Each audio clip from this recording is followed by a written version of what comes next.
नमस्कार, स्वागत है आपका न्यूज इंडिया में। मैं हूं आपके साथ उमंग मथुरा। भाई, बुलेटिन की शुरुआत करते हैं इस वक्त की कुछ प्रमुख खबरों के साथ। आपको बता दें कि देश आज 22वां कारगिल विजय दिवस मना रहा है और इस मौके पर केंद्रीय रक्षा मंत्री राजनाथ सिंह और रक्षा राज्य मंत्री अजय भट्ट ने दिल्ली में स्थित नेशनल वॉर मेमोरियल पर शहीदों को श्रद्धांजलि दी। साथ ही तीनों सेना के प्रमुखों ने भी शहीदों को अपने श्रद्धा सुमन अर्पित किए। तो वही प्रधानमंत्री नरेंद्र मोदी ने सोमवार को कारगिल विजय दिवस की 22वीं वर्षगांठ पर पाकिस्तान के साथ हुए इस युद्ध के शहीदों को याद किया और कहा कि उनकी बहादुरी हर दिन देशवासियों को प्रेरित करती है। उन्होंने ट्वीट किया कि हम उनके बलिदानों को याद करते हैं और हम उनकी बहादुरी को याद करते हैं। आज कारगिल विजय दिवस के अवसर पर हम उन सभी को अपनी श्रद्धांजलि अर्पित करते हैं जिन्होंने देश की रक्षा करते हुए कारगिल में अपने आप को न्यौछावर कर दिया। उनकी बहादुरी हमें हर दिन प्रेरणा देती है।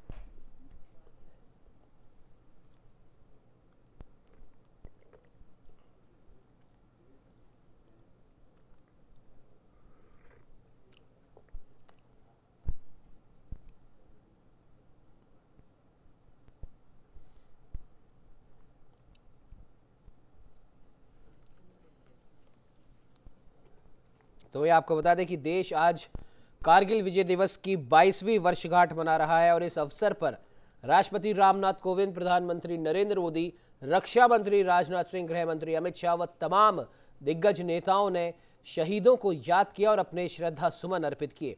तो वही आपको बता दें कि राष्ट्रपति रामनाथ कोविंद का द्रास जाने का कार्यक्रम तय था, लेकिन खराब मौसम के चलते उनका ये कार्यक्रम रद्द कर दिया गया है।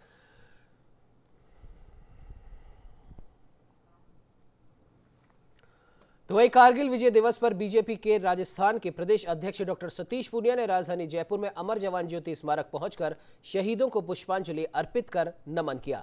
इस दौरान बीजेपी अल्पसंख्यक मोर्चा के राष्ट्रीय उपाध्यक्ष एच खान, जयपुर शहर जिलाध्यक्ष राघव शर्मा, कार्यवाहक महापौर शील धाबाई सहित तमाम पदाधिकारी और कार्यकर्ता मौजूद रहे। तो वही डॉक्टर सतीश पूनिया ने श्रद्धा और सम्मान के साथ वीर शहीद सपूतों को याद किया। आज कारगिल विजय दिवस है और इस दिन हम बहुत ही श्रद्धा और सम्मान के साथ उन वीर शहीदों को, सपूतों को याद करते हैं जिन्होंने अपने खून से इस देश की सीमा की रक्षा की, आन बान शान की रक्षा की। यूं तो दुनिया को नज़र दौड़ाएं, लोकतंत्र के बाद भारत की सेना ये दूसरा बड़ा गौरव है। दुनिया के युद्ध इतिहास में अनेक युद्ध हुए हैं, लेकिन कारगिल की लड़ाई ये अनूठी लड़ाई थी जिसमें दुश्मन चोटी पर था और हमारे जांबाज सैनिक नीचे मैदानों पर थे। एक भी जवान के पीठ पे गोली नहीं थी, सीनों पर उन्होंने गोलियां खाई और उस कारगिल की चोटी पर उन्होंने विजयश्री हासिल की थी। भारत की ये धरती अनेक खूबियों के साथ शहीदों की उस शहादत के नाम से भी विख्यात है और हम सब का गौरव है।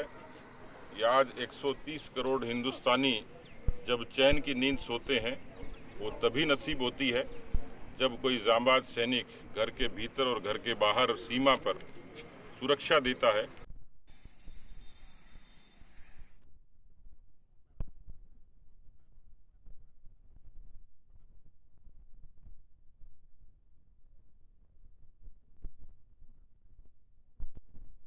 तो वही आपको बता दें कि देश एक और जहां कारगिल विजय दिवस की 22वीं वर्षगांठ मना रहा है, तमाम दिग्गज शहीदों को याद कर रहे हैं। इसी कड़ी में उत्तर प्रदेश के मुख्यमंत्री योगी आदित्यनाथ ने भी शहीदों को याद किया और उन्हें श्रद्धांजलि अर्पित की। आपको बता दें कि पूरा देश इस समय सेना के शौर्य और पराक्रम को याद कर रहा है और अपने अपने तरीके से हम आपको बता दें कि सभी लोग शहीदों को श्रद्धांजलि अर्पित कर रहे हैं। तो वही इसी कड़ी में राष्ट्रपति रामनाथ कोविंद, प्रधानमंत्री नरेंद्र मोदी, रक्षा मंत्री राजनाथ सिंह और उत्तर प्रदेश के मुख्यमंत्री योगी आदित्यनाथ ने भी शहीदों को याद किया और उन्हें पुष्पांजलि अर्पित की।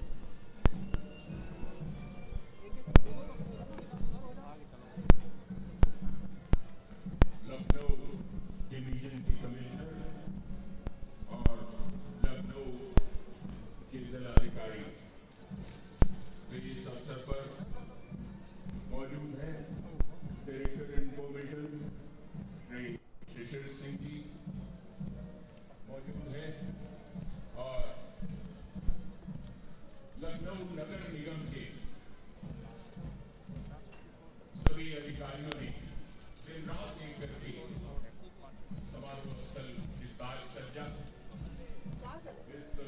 आपको बता दें, उत्तर प्रदेश के मुख्यमंत्री योगी आदित्यनाथ कारगिल शहीद दिवस के मौके पर राजधानी लखनऊ में कारगिल के वीर शहीदों को याद करते हुए उन्हें श्रद्धांजलि अर्पित करने पहुंचे।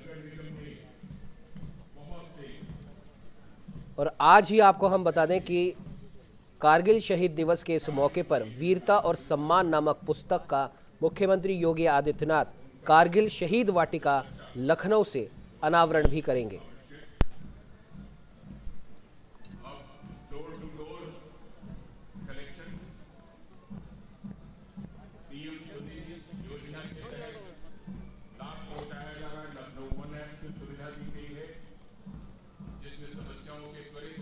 आप देख सकते हैं मुख्यमंत्री योगी आदित्यनाथ को उन्होंने कारगिल शहीद वाटिका में शहीदों को श्रद्धांजलि अर्पित की और शहीदों के सम्मान में हम आपको बता दें कि मुख्यमंत्री योगी आदित्यनाथ वीरता और सम्मान नामक पुस्तक का अनावरण भी करेंगे।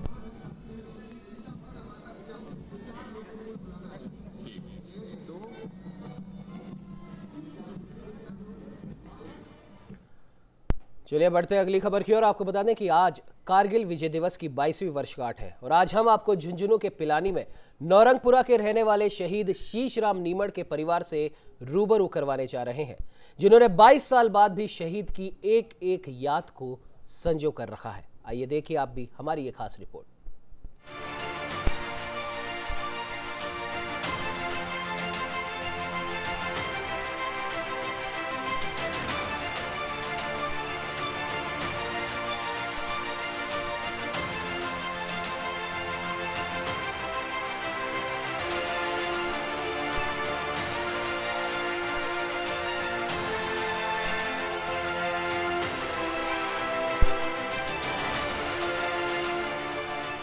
अपना दर्द बयां करने वाले ये कारगिल शहीद शीशराम नीमड़ की पत्नी विमला देवी हैं, जिन्होंने आज 22 साल बाद भी अपने शहीद पति शीशराम नीमड़ की वो हर एक याद को संजोकर रखा हुआ है, जो उनकी कमी को पूरा करने के लिए सहयोग करती है। जब आखिरी बार शीशराम नीमड़ छुट्टी खत्म होने के बाद घर गए थे तो कारगिल युद्ध शुरू हो चुका था। इस बार लड़ाई पहाड़ों पर थी, इसलिए कुछ भी हो सकता था, जिसके चलते शहीद शीशराम ने अपने हाथ की अंगूठी निकालकर अपनी पत्नी विमला देवी को दी और कहा कि मेरी निशानी है। इसके बाद शहीद शीशराम बाहर खेल रहे बच्चों को अंदर लेकर आए और दोनों बेटों को पत्नी विमला को हाथ पकड़ाकर कहा कि अब इन्हें तुझे ही संभालना होगा। रोती बिलखती विमला कुछ नहीं बोल पाई और अपने पति को दुश्मनों के दांत खट्टे करने के लिए खुशी खुशी रवाना कर दिया। उनकी सब चीज में तो सुरक्षित ही रख रहा था। सब कपड़ा है उनका जो भी मेरे पास है, जो सब मैं सुरक्षित ही रख रहा था। लेटर भी संभाल के रख रखे हैं, उनकी फोटो है तो भी संभाल के रख रखी है। पद मिला था तो वो तो लड़का ने बाट आया, कहीं लेके बाहर चला गया, किसी ने ले लिया। और 27-28 पद था ये गवर्नमेंट ट्रेनिंग में लास्ट में। और जब तक तो ये अंगूठी थी, ये नहीं बोला ये अंगूठी मैं तो यह कही आप पहन लो, और रहा नहीं इतना पैर ही रखी। और मैंने बोला नहीं ये अंगूठी तो आप रख ले या पैर की रख, और यह मेरी निशानी है याद रखिए। जब तक और अंगूठी पर आके फिर बाहर से दोनों लड़का लेके ये मेरा दोनों लड़का है और ये अंगूठी और ये दोनों लड़के संभाल के रखना। विमला देवी को युद्ध के समय का आज भी एक एक पल याद है। वो बताती है कि मेरे लिए शीशराम नीमड़ पहले भी भगवान थे और आज भी भगवान हैं। वो आज भी उनके साथ हैं। उन्हें जब भी कमी महसूस होती है वो हमेशा उनके साथ खड़े रहते हैं। युद्ध का एक एक दिन वीरांगना विमला देवी और उनके पिता ने रो रो कर गुजारा था। हर दिन की सुबह एक नई जिंदगी का एहसास दिलाती थी। आज भी उन्हें याद है कि युद्ध के समय दो बेटी उन्हें अपने पति के साथ मिले थे तो उनके पिता ने पूरे गांव में पेड़े बांटे थे और उनका जवाई जीत रहा है, दुश्मनों से युद्ध कर रहा है। सुबह अखबार का इंतजार होता था कि क्या हो रहा है। टीवी पर टकटकी और रेडियो की आवाज हर समय कानों में गूंजती थी। बस एक ही मन में रहता था कि युद्ध की हर एक जानकारी लेने में कोई देरी ना हो जाए। मेरे को तो भगवान के जैसे ही लगता था। पीर में था, लेटर तो मैं पढ़ लिया करती हूँ, पर लेटर आऊँ तो नहीं, तो मैं यूं भी यूं समझ में आ गया कि ये लिखा है, ये लिखा है। तो लेटर डाक के देखी गए, 2 लेटर एक ही दिन में, एक 23 को एक 24 को लिखे रहो। और मेरा पापा था, राम बैठा था, तो इन पापा भी रो रहा था और हम भी। फिर लेटर देख के हम बड़ा खुश होया। पापा बोले मैं पढ़ूंगा, मैं बोले मैं पढ़ूंगी। दोनों लेटर लिए थे दूसरा, तो एक पापा पढ़ने लग गया, एक मैं पढ़ने लग गई। तो फिर बोले ये भी तो राजी खुशी है, आज तो मान ले ये भी तो राजी खुशी है बेटा। तू नहीं कहते पापा पेड़ा लेके आए हो दुकान में जाके और मिठाई बांटी। बोले भाई जीत गया मेरे जुआई तो, और बोले ये भी तो है, मैं भी पेड़ा बांटा। युद्ध में जाने से पहले शेषराम नीमड़ अपनी 5वीं तक पढ़ी पत्नी को एक कागज पर नंबर लिख कर गए थे और पूरा प्रोसेस बताकर गए थे कि अगर फोन पर बात करनी है तो इन नंबरों पर कॉल करना ताकि बात हो जाए। वो कागज आज भी बिमला ने संभाल कर रखा हुआ है और कभी कभार उस नंबर पर कॉल कर लेती है कि कहीं उसके पति की आवाज सुनने को मिल जाए। युद्ध के समय जब वो अपनी पीहर हरियाणा में थी तो 2-3 बार अपने गांव से भाई के साथ बस का 1 घंटे का सफर तय करके भिवानी भी गई ताकि 1 मिनट भी वो अपने पति से बात कर लें। लेकिन हर बार जवाब मिलता था कि उनकी पति की यूनिट सबसे आगे है और वो बात नहीं कर सकती। वो हर बार आस में जाती और मायूस होकर वापस लौट आती। अखबार से भी डेली उठते ही मैं और मेरे पापा दोनों उठती, अखबार भी आता और टीवी भी देखता रहता। मेरे पापा तो सोता ही नहीं, हम बस ये युद्ध की बात करता रहता। वो यो तो खबर की बात सुनता, रेडियो हमारा कान का करने लगे रहते। तो 2-3 बार ब्याणी जाके भी फोन करा युद्ध में। 2 बार मैं ब्याणी गई और मेरे भाई को लेके फोन में बात करने के लिए, तो बोला 17 जाट रेजिमेंट तो सबसे आगे है और आगे भेज रखी है सीओ। बोला युद्ध चल रही, बात को नहीं हुई। बोला कि 17 जाट रेजिमेंट को ये है, बोले सीओ से बात हुई थी, बोले वो तो आगे भेज रखी है और बहुत जोर की बात हो रही है। हाँ 1 घंटा को तो है, 1 घंटा 1.5 घंटा वो रास्ता होगा। तो भाई की बात हुई थी, कल लुहारों से फोन करे था। एक दिन आपने बात करी थी कि मेरी बात करवाओ, जिस टाइम पर फोन को नहीं करना। तो फिर उन बुलाया, फिर मैं तो गई को नहीं, मेरा भाई गया, उनसे बात हुई। उनसे भी फिर नहीं बोला कि इतना टाइम नहीं है कि इतने टाइम पर आ जा तो बात कर सकूँ, फिर तो मैं ड्यूटी पर हूँ। फिर भाई गए नहीं तो भाई ने भी ये बता दी, बोले मैं सबसे आगे मेरी यूनिट है और मैं जा रही हूँ। अपने पिता के बारे में बात करते करते उनका सबसे बड़ा बेटा विक्रम भी भावुक हो गया और आंसू बहने लगे। विक्रम ने बताया कि जब उनके पिता शहीद हुए थे तो वो केवल 5 साल के थे, उन्हें कुछ नहीं मालूम था। लेकिन जब वह बड़ा हुआ तो सबकी पापा को देखकर या उनका प्यार देखता तो हर बार सवाल यही आता कि आखिर उसके पापा क्यों नहीं हैं। उस टाइम पे जब पापा जी शहीद हुए थे उस टाइम पे मैं छोटा था, तब मेरे को इतना कुछ उस टाइम पे पता नहीं था। लेकिन अब भी मैं जब उस चीज़ को याद करता हूँ तो मेरे को वो सारी चीज़ें मेरे को याद आ जाती हैं।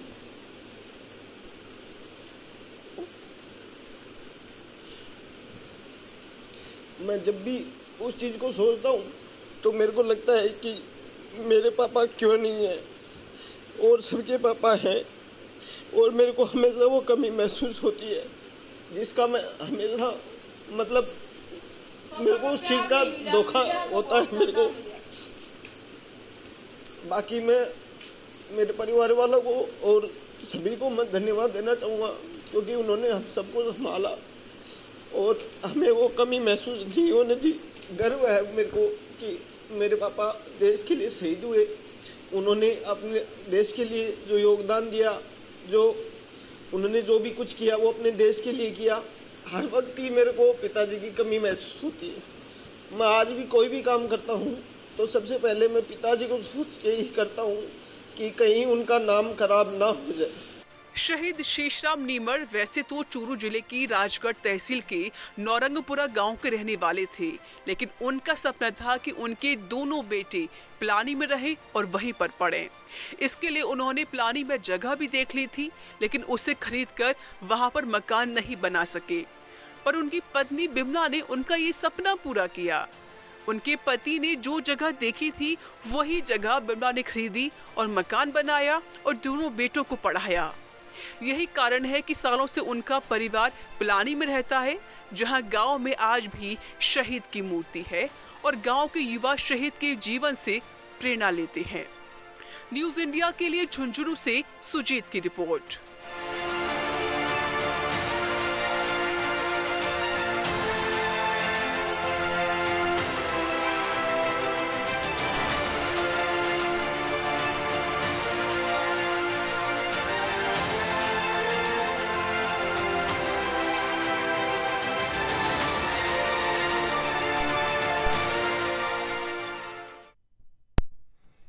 चलिए बढ़ते अगली खबर की ओर। आपको बता दें, देश भर में कोरोना महामारी की दूसरी लहर कमजोर पड़ने के साथ ही अब अनलॉक भी शुरू हो चुका है और इसी के साथ सरकार ने मेट्रो बसों के संचालन के साथ ही मंदिरों को भी खोलने की अनुमति दे दी है।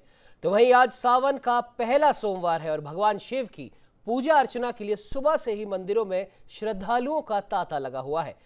मंदिरों में भोलेनाथ के जयकारों के साथ श्रद्धालु पूजा अर्चना कर रहे हैं। तो वहीं हरिद्वार के दक्ष महादेव मंदिर में सावन के पहले सोमवार के दिन श्रद्धालुओं ने पूजा अर्चना की और इस दौरान कोविड नियमों की भी पालना की जा रही है।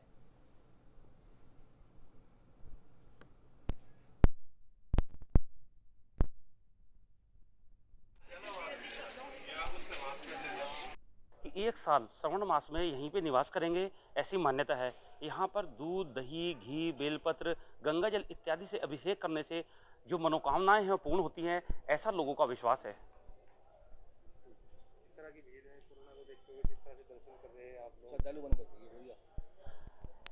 लोगों की काफ़ी भीड़ है और सुबह से ही लोग आ रहे हैं और गाइडलाइन है उसका सब पालन कर रहे हैं।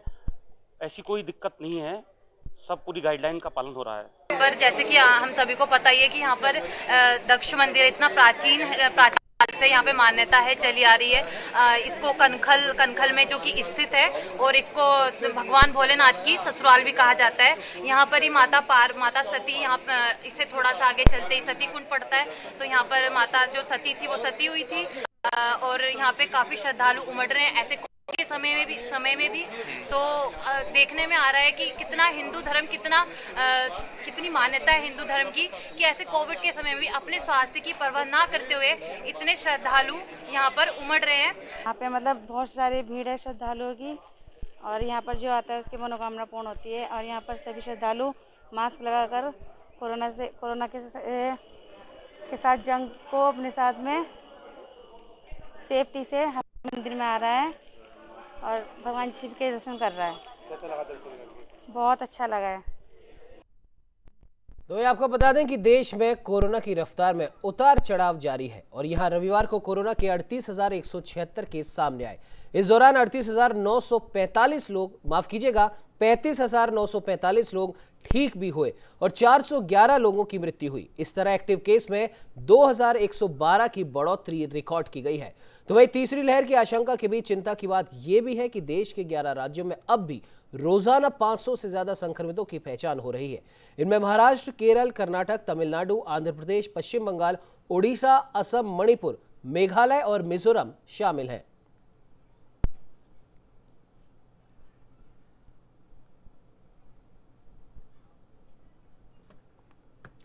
तो वहीं आपको बता दें, कोरोना महामारी की दूसरी लहर के कमजोर पड़ने के साथ ही राज्यों ने लंबे समय से बंद स्कूलों को फिर से खोलने की तैयारी कर ली है। बिहार, महाराष्ट्र, हिमाचल प्रदेश, पंजाब, हरियाणा, छत्तीसगढ़ में स्कूल खुल भी चुके हैं। हालांकि कई राज्य अभी भी स्कूलों को खोलने पर फैसला नहीं कर पाए हैं। गुजरात, मध्य प्रदेश, पंजाब समेत कई राज्यों में आज से 10वीं और 12वीं के छात्रों के लिए 50% उपस्थिति में स्कूल खोले गए हैं। तो वही सरकार की ओर से आदेश के मुताबिक स्कूलों में कोरोना गाइडलाइन का सख्ती से पालना करवानी होगी। स्कूलों में विद्यार्थियों को भेजने के लिए अभिभावकों को लिखित सहमति देनी होगी। आपको बता दें कि मध्य प्रदेश के निजी और सरकारी स्कूलों में कक्षा 12वीं के लिए सोमवार और गुरुवार, जबकि कक्षा 11वीं के लिए मंगलवार और शुक्रवार का दिन तय किया जा सकता है। इसके अलावा 5 अगस्त से कक्षा 9वीं से 12वीं तक की कक्षाएं शुरू होंगी।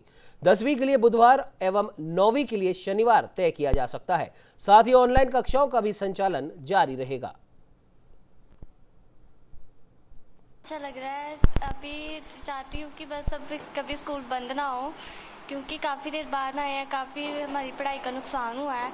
बट अब नहीं चाहते कि ऐसा हो। अब हम पढ़ना चाहते हैं और डेली स्कूल आना चाहते हैं, तो कभी स्कूल बंद नहीं होने चाहिए अब।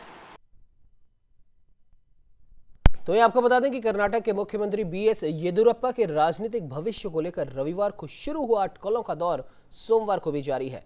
प्राप्त जानकारी के मुताबिक मुख्यमंत्री के तौर पर 2 साल पूरे होने पर वो सोमवार को इस्तीफा दे सकते हैं। इससे पहले उन्होंने रविवार शाम को कहा था कि आलाकमान ने अभी तक कुछ नहीं कहा है। सरकार के 2 साल पूरे होने के अवसर पर सोमवार को एक कार्यक्रम है और यहाँ उन 2 साल की उपलब्धियों के बारे में मैं बताऊंगा। उसके बाद आपको आगे की जानकारी दी जाएगी। इसके साथ ही उन्होंने ये भी कहा कि मैंने तय किया है, मैं आखिरी मिनट तक कार्य करूंगा। मैंने 2 महीने पहले ही कहा था कि जब भी मुझसे कहा जाएगा मैं इस्तीफा देने के लिए तैयार हूं, और अब तक मुझे केंद्र से कोई संदेश नहीं मिला।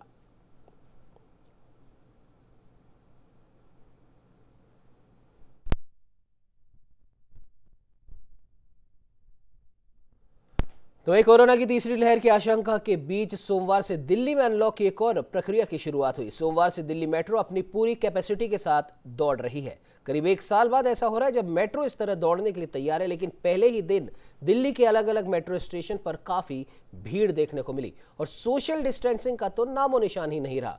100% कैपेसिटी से मेट्रो चलने का आज पहला दिन है। ऐसे में सुबह से अलग अलग स्टेशन पर लंबी लंबी लाइनें देखी गई। Badarpur border metro station, Anand Vihar, निर्माण विहार स्टेशन समेत दिल्ली के अलग अलग मेट्रो स्टेशन पर सुबह से ही काफी भीड़ नजर आ रही है।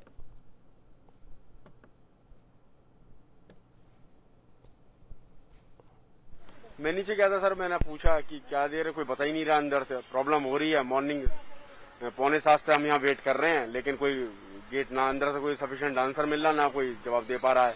बड़ी परेशानी हो रही है मेट्रो में। हाँ, अब ये भी नहीं पता पड़ पा रहा कब तक खुलेगा कब तक नहीं खुलेगा। नहीं तो है, इतनी गर्मी हो रही है और उसके बाद हम आधे घंटे से खड़े हैं सेम जगह। कोई ना आगे हिल रहे ना कुछ, या क्या टेस्टिंग चल रही है, क्या हो रहा है, कुछ तो पता चले। कोई कारण बताया कि किस कारण इतनी? नहीं, कुछ पता नहीं है। इस बुलेटिन में फिलहाल इतना ही। देश प्रदेश की तमाम खबरों की जानकारी के लिए आप बने रहिए हमारे साथ और देखते रहिए न्यूज़ इंडिया।